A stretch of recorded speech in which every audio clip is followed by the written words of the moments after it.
Channel 4's Josh Devine begins our storm coverage in that small community of Rennie. And Jennifer, good afternoon. This is just north of Crossville, and we're actually in the home right now of the Vickers family. They've been kind enough to let us in to show you exactly what we're talking about in terms of this storm damage. And just look at this wall. It literally ripped the sheetrock right off of the studs, but I want to show you what's happening over here.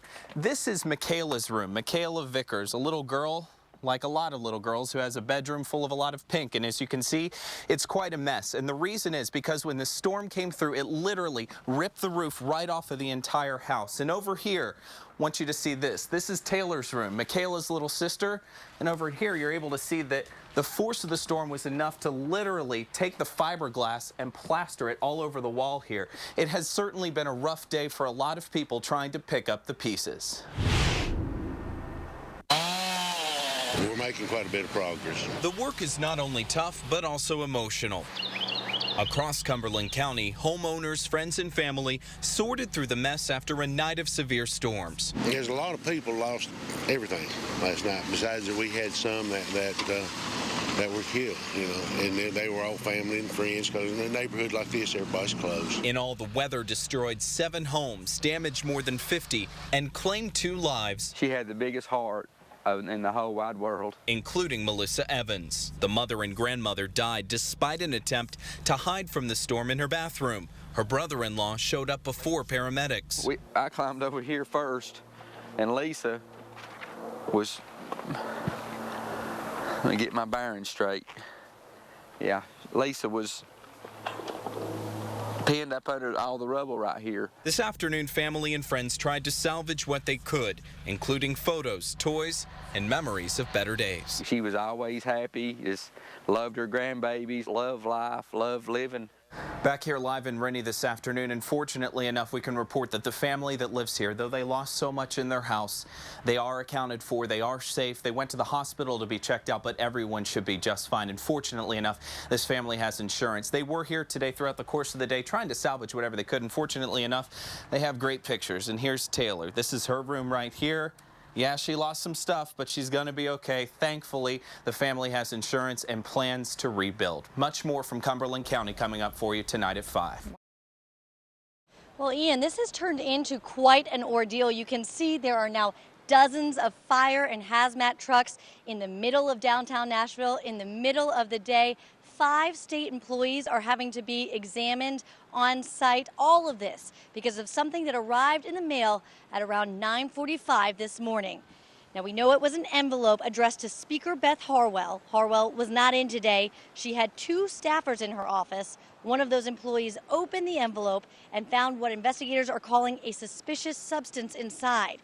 At this point, investigators won't elaborate on what the substance is, what it looks like, who it came from, or if it came with a note.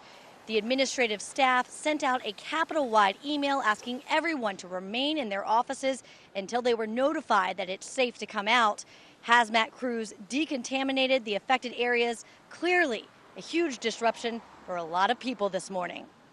We're always very disappointed when our employees are exposed to some sort of a hazardous material or a dangerous situation. And so obviously we're very worried, and we want to make sure that we take good care of them. We want a safe working environment, and so obviously we're disappointed when something like this happens. Now, earlier I mentioned that 5 state employees were being examined here on site. We're told that all of them are fine and aren't showing any sort of symptoms of any kind.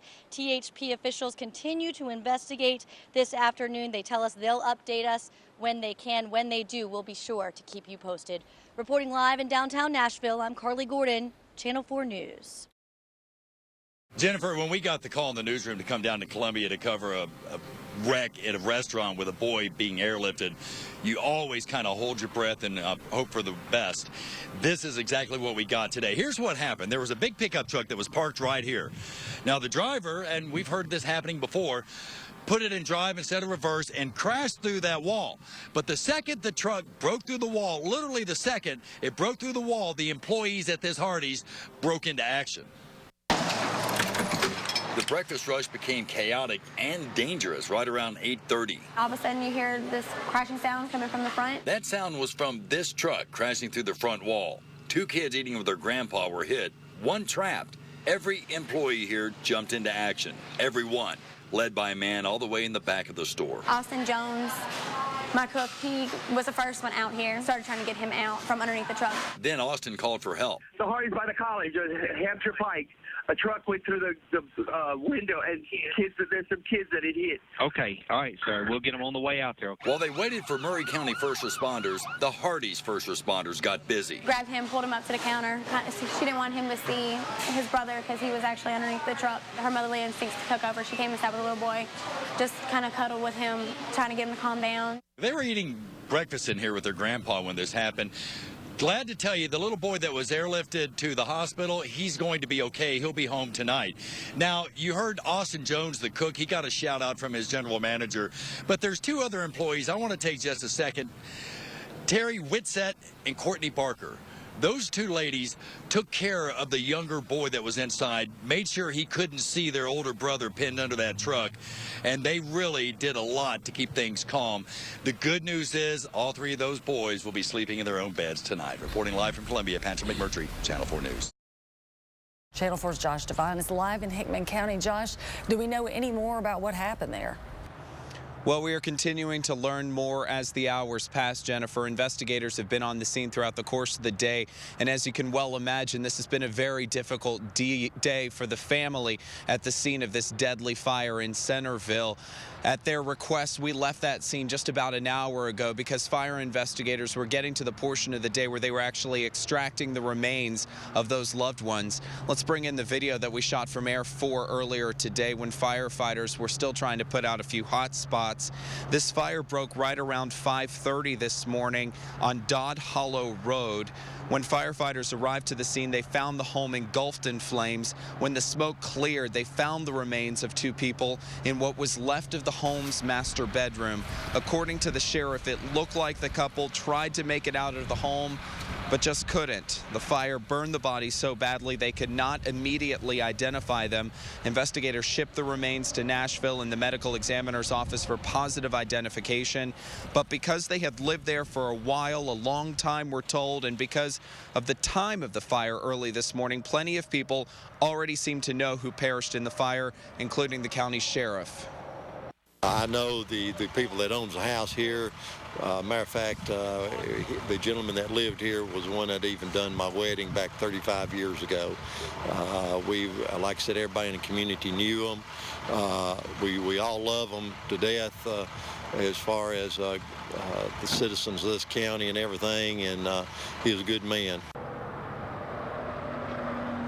Incidentally, the family actually dealt with a similar sort of fire tragedy just a few weeks ago. Let's show you this video and remind you of what happened here. But it turns out the victim's son in today's fire owns the plastics recycling company that burned in a massive industrial fire several weeks ago. The fire burned for days and sparked several environmental concerns because of the large plume of thick black smoke. As for the fire that broke out in Centerville early this morning, investigators remain at the scene at this hour and for now cannot say what they believe sparked the concerns. There was certainly a lot of focus on the home heating for that house in Centerville. Live in Bucksnort in Hickman County, Josh Devine, Channel 4 News. Demetria, these utility poles have been here for decades. Tonight, a Metro City Council member is demanding to know why they're standing right in the middle of freshly poured concrete.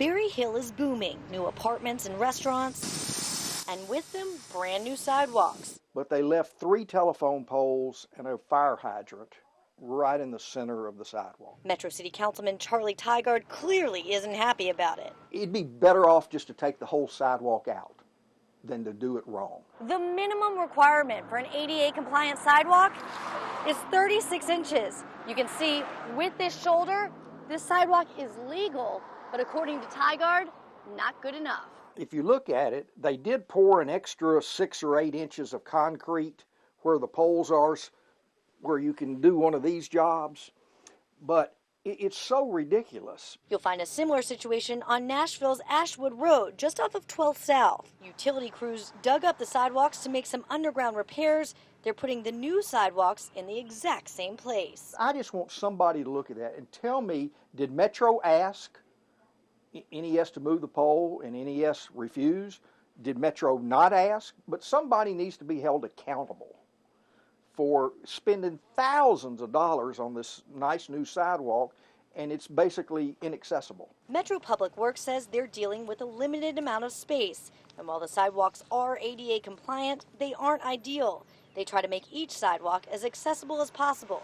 NES also tells us they're ADA compliant, and AT&T says developers approached them about moving the poles in Berry Hill, but when the developers realized how expensive it would be, they decided to simply pour around them. If my mom was in a wheelchair, I'd want her to be able to, get by, you know what I mean? So I think it would be worth the money to move it. I think it's just wrong. Why should they have to navigate around these? Tigard recently took the issue to City Hall. We don't care, apparently. Rest assured, he says, he's just getting started. I'm fixing to go on a rant and rave about sidewalks. Now, a recently released study calls Nashville one of the most dangerous cities for pedestrians. By the way, the mayor of Nashville recently allocated $17 million to make repairs to old sidewalks and to build new ones. Reporting live in Berry Hill, I'm Carly Gordon, Channel 4 News.